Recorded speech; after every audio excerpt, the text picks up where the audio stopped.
Hello dear students, as usual I am Navneel God from Tagore School Parvatsar. In this video we are going to study our social studies book of class 7th. इस video में हम लोग पढ़ने जा रहे हैं अपनी 7th class की social study book. As you know we have started our first lesson. जैसा कि आपको पता ही है कि फर्स्ट लेसन हम लोग स्टार्ट कर चुके हैं and it is my 5th video of this first lesson. ये मेरा 5th वीडियो है, 5वां वीडियो है अपने इस फर्स्ट लेसन का. And we have to start today the next study of this lesson. आज हमें शुरू करनी है इस लेसन की अगली स्टडी फ्रॉम हियर, यहाँ से. Region and empire. Region means होता है क्षेत्र, एम्पायर यानी होता है साम्राज्य. क्षेत्र और साम्राज्य. इस पॉइंट में हम ये पढ़ेंगे कि जो इंडिया में इंडियन जो सब कॉन्टिनेंट है, भारतीय जो उपमहाद्वीप है, उसमें अलग अलग जो क्षेत्र हैं, अलग अलग जो एरिया हैं, उसमें कैसे एम्पायर खड़े हुए, कैसे साम्राज्य खड़े हुए और उनका क्या प्रभाव पड़ा अलग अलग क्षेत्रों पर, रीजन्स पर. तो यहाँ पर मैं आपको बताना चाहूँगा रीजन्स मीन्स है क्षेत्र और एम्पायर मीन्स है साम्राज्य. Let's start. आइए शुरू करते हैं. लार्ज स्टेट्स, बड़े जो राज्य थे, लाइक दोज ऑफ चोल्स, जैसे कि इनमें से चोल एक बड़ा साम्राज्य था, तुगलक्स और मुगल्स. ये जो बड़े साम्राज्य थे, जो लार्ज स्टेट्स थे, जिनमें से कुछ नाम यहाँ पर दिए गए हैं. चोल जो साम्राज्य था वो काफ़ी बड़ा स्टेट था, काफ़ी बड़ा राज्य था. तुगलक एक बड़ा वंश था, राजाओं का तुगलक वंश भारत में हुआ. मुगल वंश भी भारत में कई वर्षों तक मुगल वंश ने भी राज्य किया. तो ये एक बड़े स्टेट थे, ये बड़े साम्राज्य थे. कंप्राइज्ड यानी शामिल थे. इनमें क्या शामिल थे? मैनी रीजन्स, कई क्षेत्र. अब यहाँ पर जो क्षेत्र शब्द आया है, जो रीजन शब्द आया है, उसका मतलब है एक ऐसा एरिया जिसमें एक जैसे विचारों वाले, एक जैसी भाषा बोलने वाले लोग रहते हैं. उसको एक रीजन बोला गया है, एक क्षेत्र उसको बोला गया है जहाँ के लोगों की लैंग्वेज यानी कि भाषा, उनकी कल्चर यानी कि उनकी संस्कृति, उनका पहनावा, ये सारी चीज़ें, जो कई चीज़ें होती है, ये एक जैसी हो, ऐसा जो एरिया होता है उसको रीजन कहा गया है. तो ये जो बड़े बड़े जो साम्राज्य थे, इनमें बहुत सारे रीजन्स शामिल होते थे. यानी एक बड़े साम्राज्य में कई सारे रीजन्स. रीजन का मतलब जैसे मैंने बताया, जिसमें रहने वाले लोग एक जैसी बोली बोलते हैं, एक जैसी कल्चर जिनकी है, संस्कृति एक जैसी है. ऐसे कई रीजन्स ऐसे बड़े साम्राज्यों में कंप्राइज्ड यानी शामिल थे. यानी एक साम्राज्य में कई रीजन्स होते थे. ए संस्कृत प्रशस्ति प्रेजिंग द दिल्ली सुल्तान गयासुद्दीन बलबन. ए संस्कृत प्रशस्ति होती है किसी की प्रशंसा करने के लिए जो लिखा जाता है, उसको प्रशस्ति कहते हैं. तो यहाँ पर लिखा गया है कि ए संस्कृत प्रशस्ति, यानी संस्कृत में एक कुछ लिखा हुआ है किसी की प्रशंसा में, एक संस्कृत की प्रशस्ति है, वो प्रेजिंग यानी प्रशंसा करती है द दिल्ली सुल्तान गयासुद्दीन बलबन. दिल्ली के सुल्तान गयासुद्दीन बलबन की वो प्रेजिंग यानी प्रशंसा करती है, एक संस्कृत की प्रशस्ति, जो कि 1266 से लेकर के 1286 तक उसका टाइम पीरियड था गयासुद्दीन बलबन का. 1266 से वो स्टार्ट हुआ उसका टाइमिंग, और 1287 तक उसने रूल किया यहाँ पर. तो उसके बारे में एक संस्कृत की प्रशस्ति यानी उसकी प्रशंसा में कुछ लिखा हुआ है, जिसमें कि उसकी प्रशंसा की गई है और कहा गया है, टोल्ड यानी कहा गया है, दैट कि ही वॉज द रूलर, वह एक सम्राट था, of a of a large empire, वो इतने बड़े, इतने विस्तृत, लार्ज यानी बहुत बड़े, एम्पायर यानी साम्राज्य का वो शासक था गयासुद्दीन बलबन, दैट की स्ट्रेच्ड, जो फैला हुआ था, स्ट्रेच्ड यानी होता है फैलाना, तो यानी उसका जो शासन था गयासुद्दीन बलबन का वो इतना स्ट्रेच्ड यानी इतना फैला हुआ था, फ्रॉम बंगाल, बंगाल से, बंगाल को गौड़ भी कहते थे, गौड़, बंगाल का जो पुराना नाम है वो गौड़ था, तो बंगाल या गौड़ जो क्षेत्र था वहां से, इन द ईस्ट, ईस्ट यानी होता है पूर्व, भारत के पूर्व में है अपना बंगाल, इस मैप में भी मैं आपको दिखाना चाहूँगा, ये बंगाल है यहाँ पर, तो ये ईस्ट में है, तो उसका जो गयासुद्दीन बलबन का जो एम्पायर था, जो साम्राज्य था, वो ईस्ट में यानी पूर्व दिशा में बंगाल या गौड़ तक, ऑफ गजनी, गजाना, जिसको गजाना भी कहते थे पुराने समय में, गजनी, इन अफगानिस्तान, अफगानिस्तान में गजनी नाम का स्थान है जिसको पहले गजाना भी कहते थे, इन द वेस्ट, वेस्ट यानी पश्चिम में, देखो उसका जो साम्राज्य बताया गया है, जो यहाँ पर बताया जा रहा है, उस बंगाल यहाँ है, तो ईस्ट में बंगाल से लेकर वेस्ट में अफगानिस्तान तक, यहाँ पर अफगानिस्तान है, यानी ये पूरा का पूरा एरिया, और साथ में अभी ये नीचे का एरिया और बता रहे हैं, तो उसमें आगे पढ़ते हैं, इन अफगानिस्तान, अफगानिस्तान में, इन द वेस्ट, वेस्ट यानी पश्चिम में अफगानिस्तान तक, and included the entire south India, और जिसमें कि शामिल था, इंक्लूडेड यानी जिसमें शामिल था, द एंटायर यानी संपूर्ण, साउथ इंडिया दक्षिणी भारत, द्रविड़ भी कहते थे उसको, दक्षिणी भारत को, ये अपना साउथ इंडिया है, तो फिर बच क्या गया, कुछ नहीं बचा। देखिए ये कह रहा है कि ईस्ट में तो बंगाल से, बंगाल तक था, वेस्ट में अफगानिस्तान तक था, और एंटायर जो साउथ इंडिया है, भारत का जो दक्षिणी पूरा का पूरा हिस्सा है, ये उस गयासुद्दीन बलबन के साम्राज्य में था, ऐसा एक संस्कृत की प्रशस्ति में आता है, ऐसा ये लिख रहा है। और जो अपना साउथ इंडिया था उसको द्रविड़ भी कहते हैं, जैसे पुराने नाम बताए गए हैं यहाँ पर, जैसे बंगाल का पुराना नाम गौड़ बताया गया है, गजनी का पूरा नाम गजाना बताया गया है, ऐसे ही साउथ इंडिया का जो पुराना नाम द्रविड़ कहलाता था। तो ये पूरा एरिया गयासुद्दीन बलबन के एक साम्राज्य में था, ऐसा एक संस्कृत की प्रशस्ति में बताया गया है, ऐसा यहाँ पर लिखते हैं। पीपल ऑफ डिफरेंट रीजन, ये जो अब देखिए, ये जो अगर एरिया अपन माने कि इतना बड़ा एरिया किसी शासक के अंडर में था, तो ये इसमें बहुत सारे रीजन्स आ जाते हैं। रीजन मैंने बताया, रीजन क्या होता है, क्षेत्र, क्षेत्र वो होता है जहाँ के लोगों की बोली एक होती है, कल्चर एक होती है, तो ये तो बहुत प्रकार के एरिया आ गए इसमें। ये जो अभी अपन ने बताया पूरा का पूरा लगभग इंडियन कॉन्टिनेंट आ गया, सब कॉन्टिनेंट, यहाँ से लेके यहाँ, और पूरा ये पूरा एरिया आ गया। तो इसमें तो बंगाल की अलग ही कल्चर है, साउथ की अलग ही कल्चर है, इधर अफगानिस्तान की अलग ही कल्चर है, भाषाएं भी अलग है सब जगह। तो ये अगर इतना बड़ा एरिया होता है तो फिर इसमें तो बहुत सारे रीजन्स थे। तो यहाँ पर लिखा है पीपल ऑफ डिफरेंट रीजन्स, ये जो अलग अलग रीजन्स थे इस एरिया में, जिसमें गौड़ था, गौड़ बंगाल मतलब आंध्र प्रदेश भी इसमें आ गया था, Kerala, Karnataka, Maharashtra and Gujarat, appearance fled and Gujarat apparently fled before his आर्मीज।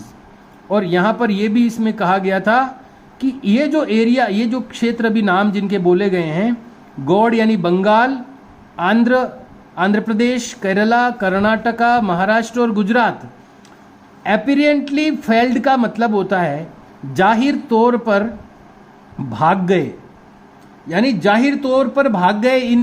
ये जो क्षेत्र जिनके नाम आ रहे हैं, इनकी जो सेनाएं थी या इनके जो राजा थे वो अपीरियंटली फ्लैड यानी जाहिर तौर पर, यानी इसका मतलब यही निकलता है कि वो शायद भाग गए थे बिफोर हिज आर्मीज। बलबन की बात हो रही है यहाँ पर, गयासुद्दीन बलबन की आर्मी के सामने ये जो एरिया के राजा लोग थे ये सब भाग गए थे, ऐसा इसमें लिखा हुआ आता है। हिस्टोरियन कंसिडर दीज, जो हिस्टोरियन है, जो इतिहास के विद्वान हैं, कंसिडर यानी मानते हैं, these to be exaggerated claims of कॉन्क्रीट्स।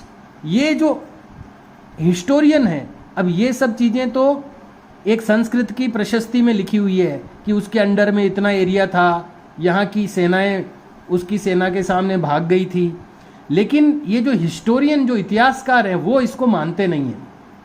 वो क्या मानते हैं? हिस्टोरियन कंसीडर, हिस्टोरियन मानते हैं, दीज यानी इसको, टू बी एक्सक्रेटेड क्लेम्स ऑफ कॉन्क्रेट्स। कॉन्क्रेट्स यानी होती है विजय, क्लेम यानी होता है दावा, एक्सक्रेटेड एक्सग्रेटेड का मतलब है अतिरंजित, यानी बहुत ज़्यादा किसी चीज़ को बढ़ा चढ़ा कर कहना, उसको एग्जेक्रेटेड कहते हैं, अतिरंजित कहना, यानी किसी चीज़ को तिल का ताड़ बनाना, बहुत ज़्यादा नमक मिर्च लगाकर कहना, इसको अतिरंजित कहते हैं। तो इतिहासकार इस बात को मानते नहीं है कि ऐसा हुआ होगा, वो तो केवल इसको अतिरंजित जीत का दावा मानते हैं कि इसमें कुछ ज़्यादा ही जीत का दावा कर दिया गया है। इस संस्कृत की उक्ति में अगर ऐसा लिखा हुआ है तो ये एक्सेग्रेटेड क्लेम है, केवल अतिरंजित दावा है जीत का, विजय का। कॉन्क्रेट्स का मतलब है जीत का एक अतिरंजित दावा मानते हैं हिस्टोरियन, इसको सही नहीं मानते हैं। एट द सेम टाइम, इसी समय, दे ट्राई टू अंडरस्टैंड, वे समझने की कोशिश करते हैं, वाई रूलर्स केप्ट क्लेमिंग, कि जो राजा लोग थे वो क्लेम क्यों करते थे, कि राजा लोग अपना दावा क्यों करते थे, टू हैव कंट्रोल, कहीं भी कंट्रोल होने का दावा क्यों करते थे राजा, over different parts of the subcontinent. जो ये सब कॉन्टिनेंट था, भारतीय जो उपमहाद्वीप है, ये इंडियन सब कॉन्टिनेंट है।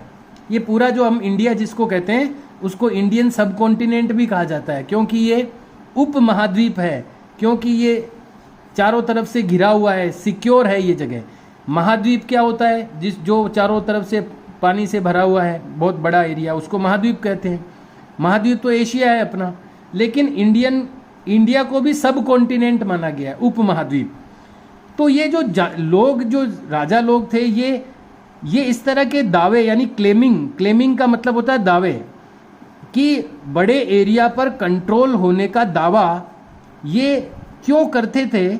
वाई रूलर्स केप्ट क्लेमिंग, कि रूलर्स जो थे, जो राजा थे, वो क्लेमिंग क्यों करते थे, टू हैव कंट्रोल रहने का, ओवर डिफरेंट पार्ट ऑफ सब कॉन्टिनेंट, सब कॉन्टिनेंट के अलग अलग क्षेत्रों पर अपना कंट्रोल होने का दावा ये राजा क्यों करते थे, ऐसा समझने की कोशिश इतिहासकार करते हैं।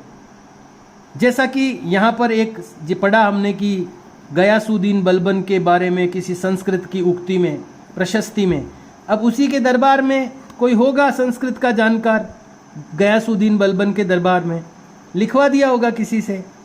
तो इस तरह से लिखने से क्या होता है, तो एक बहुत ही कम समय तक उसका टाइमिंग रहा, अभी हमने देखा है। तो ऐसा क्यों करते थे कि झूठ में या बहुत बड़ा चढ़ा के अपनी जीत का दावा करते थे, जो रूलर्स होते थे, ऐसा क्यों करते थे। Now the point is language and region, भाषा और क्षेत्र। अब हम जो पढ़ेंगे वो पढ़ेंगे कि भाषा और क्षेत्र, और ऊपर जो प्रश्न क्रिएट हुआ है कि ये जो राजा लोग थे ये इस तरह के दावे क्यों करते थे, बहुत बड़े एरिया पे अपने जीत के दावे क्लेम क्यों करते थे, ये भी, इसका भी आंसर कहीं न कहीं इसमें से अपने को मिलेगा। लेकिन मैं आपको बताना चाहूँगा कि बहुत सारे डिफ़िकल्ट वर्ड्स और नए वर्ड्स आपके इसमें आ रहे हैं, इसलिए आपको बहुत ही एकाग्रचित्त, यानी बहुत ही कंसंट्रेशन के साथ में वीडियो देखना और सुनना चाहिए। और जो नए शब्द आते हैं उनको, उसकी प्रैक्टिस करनी चाहिए। कोई एक नोटबुक में आपको नोट करने चाहिए, उसका हिंदी अनुवाद भी आप लिख सकते हैं, और अपनी वोकेबुलरी मजबूत करनी चाहिए, शब्द ज्ञान मजबूत करना चाहिए अपना, ताकि फिर से वो शब्द आए तो आप उसका अर्थ जान सकें। तो हम लोग पढ़ रहे हैं लैंग्वेज एंड रीजन के बारे में, भाषा और क्षेत्र के बारे में। इन 1318 यानी 1318 में, यानी 13वीं शताब्दी में, द पोइट अमीर खुसरो, एक कवि था अमीर खुसरो नाम का, नोटिस्ड, इसने नोटिस किया, इसको ध्यान में आया, that there was a different language in every region of this land. ये अमीर खुसरो भारत का नहीं था, बाहर का था। तो इसको ये नोटिस में आया, इसको ये ध्यान में आया, दैट ए डिफरेंट लैंग्वेज की अलग अलग भाषा, is every region, in every region, हर क्षेत्र में अलग अलग भाषा है, ऑफ दिस लैंड, इस धरती पर। भारत में बहुत सारी क्षेत्रीय भाषाएं हैं, आज भी हैं, आपको पता होगा। राजस्थान में राजस्थानी बोलते हैं, महाराष्ट्र में मराठी, बंगाल में बंगाली, केरल में मलयालम, पंजाब में पंजाबी, कितनी ही भाषाएं आज भी चलती है। तो उसको ये नोटिस में आया अमीर खुसरो को कि इस लैंड पर, इस धरती पर अलग अलग डिफरेंट लैंग्वेज है, हर रीजन की अलग लैंग्वेज है। अब यहाँ पर कुछ लैंग्वेजेस दी हुई है, सिंधी, लाहौरी, कश्मीरी, दोरा समुद्री, ये साउथर्न कर्नाटक में चलती थी लैंग्वेज, दक्षिणी कर्नाटक की लैंग्वेज थी ये।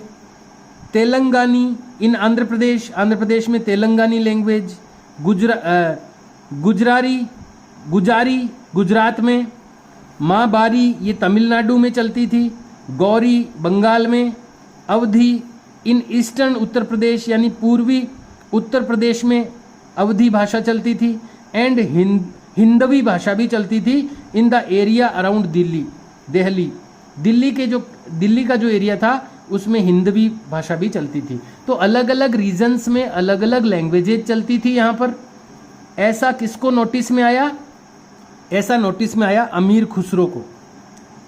ये पोइट अमीर खुसरो को ऐसा नोटिस में आया कि इस भारत में अलग अलग क्षेत्रों में अलग अलग लैंग्वेजेज चलती है।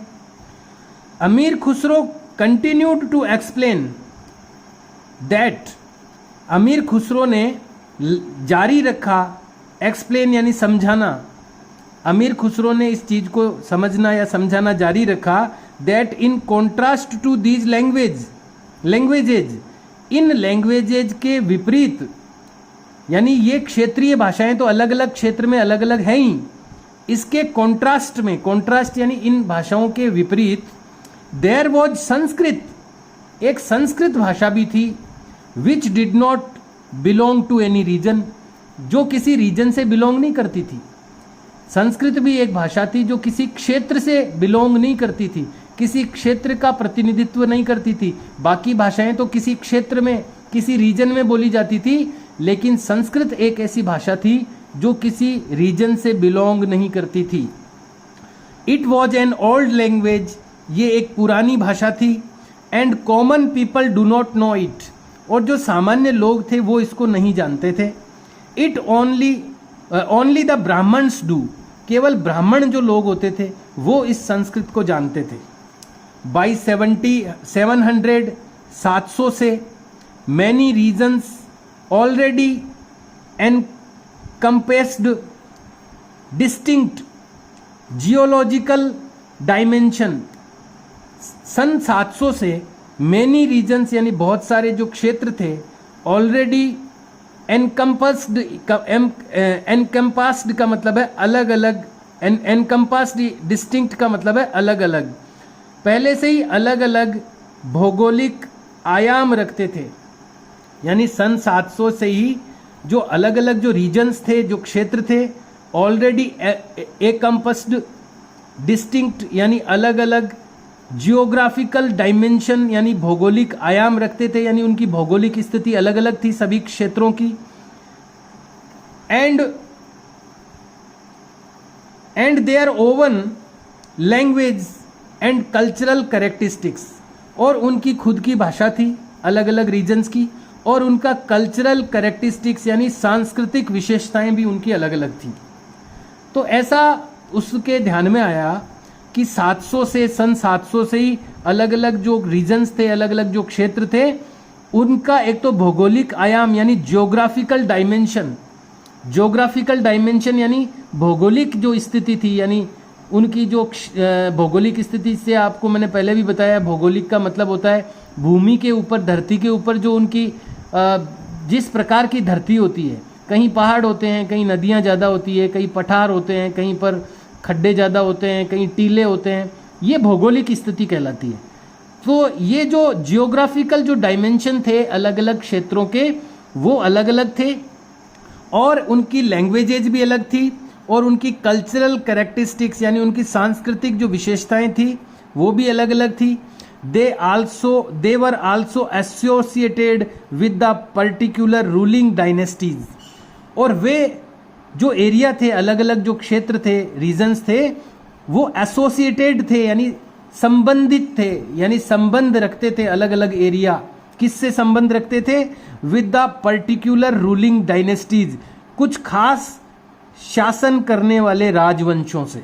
डायनेस्टीज का मतलब पहले भी आया है, डायनेस्टीज यानी राजवंश, राजाओं के वंश, यानी हर एक क्षेत्र में अलग अलग राजाओं के वंश होते थे, अलग अलग राजाओं के वंश वहाँ पर राज्य करते थे, और अलग अलग जो रीजन्स होते थे वो एसोसिएटेड यानी वो संबंधित होते थे with the particular ruling dynasties, कुछ खास राज करने वाले राजवंशों से, यानी हर एरिया किसी खास राजवंश से संबंधित होता था।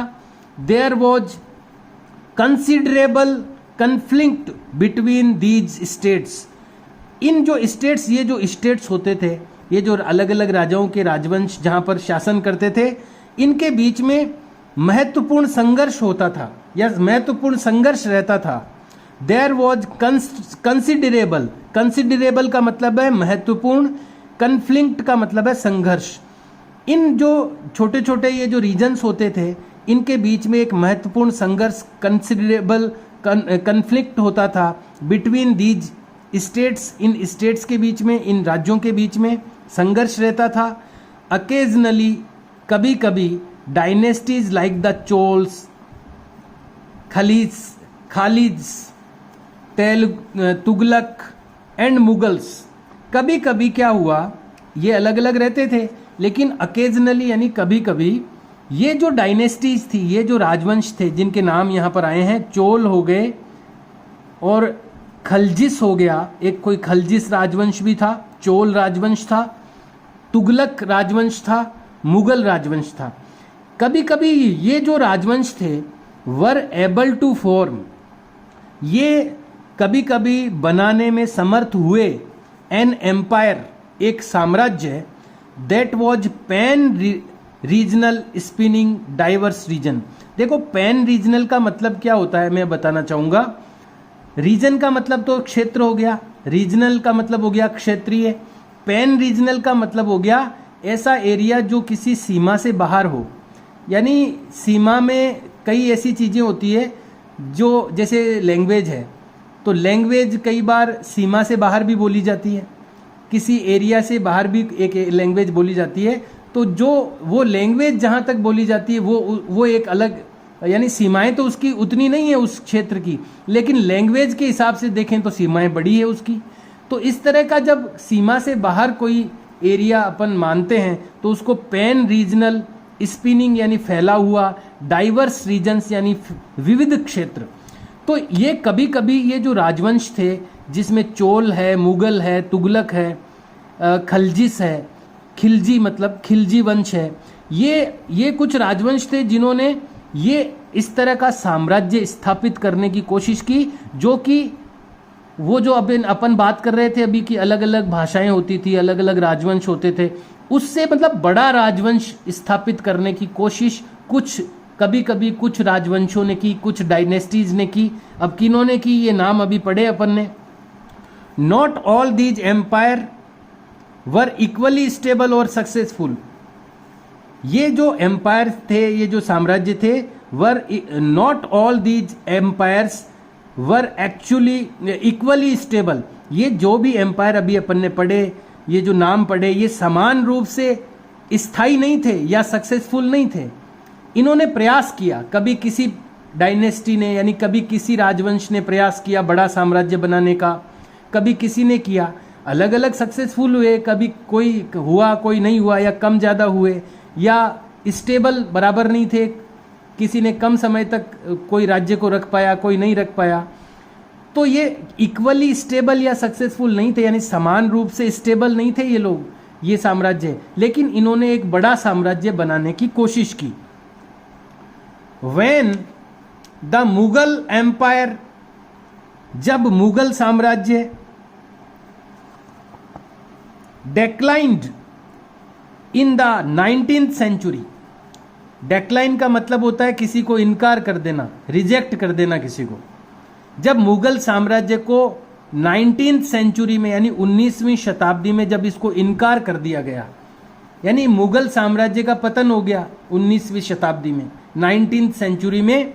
व्हेन द मुगल एम्पायर डेक्लाइंड, जब मुगल साम्राज्य को इनकार कर दिया गया या उसको रिजेक्ट कर दिया गया इन द 19th सेंचुरी, 19वीं शताब्दी में, इट रिजल्टेड इनटू द री एमरजेंस ऑफ रीजनल स्टेट्स।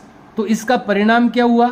वापस जो रीजनल स्टेट्स थे, मुगल साम्राज्य तो बड़ा था, उसने कई रीजन्स को मिलाकर के एक बड़ा साम्राज्य बनाया था, लेकिन जब 19वीं शताब्दी में मुगल साम्राज्य का पतन हो गया, उसको डेक्लाइन कर दिया गया, तो फिर इसका परिणाम क्या हुआ? जो रीजनल स्टेट्स थे, जो क्षेत्रीय जो राज्य थे छोटे छोटे, वो वापस री इमर्जेंस हो गया, उनका वापस उद्भव हो गया, यानी वापस छोटे छोटे जो राजा थे वो वापस बन गए अपने अपने एरिया में। But years of imperial pan regional rule had Altered, यानी लेकिन जो सालों तक ये जो इंपेरियल का मतलब है, ये जो इसका बट ईयर्स ऑफ इंपेरियल, ये जो सालों तक का जो प्रभाव रहा, इंपेरियल का मतलब है प्रभाव। अभी अपन ने पढ़ा कि मुगल साम्राज्य ने कई वर्षों तक राज्य किया, बाद में मुगल साम्राज्य का पतन हुआ तो वापस छोटे छोटे राज्य बन गए, लेकिन जब इतने लंबे समय तक मुगल साम्राज्य का शासन रहा उन पर, तो इसका प्रभाव भी उन पर आया।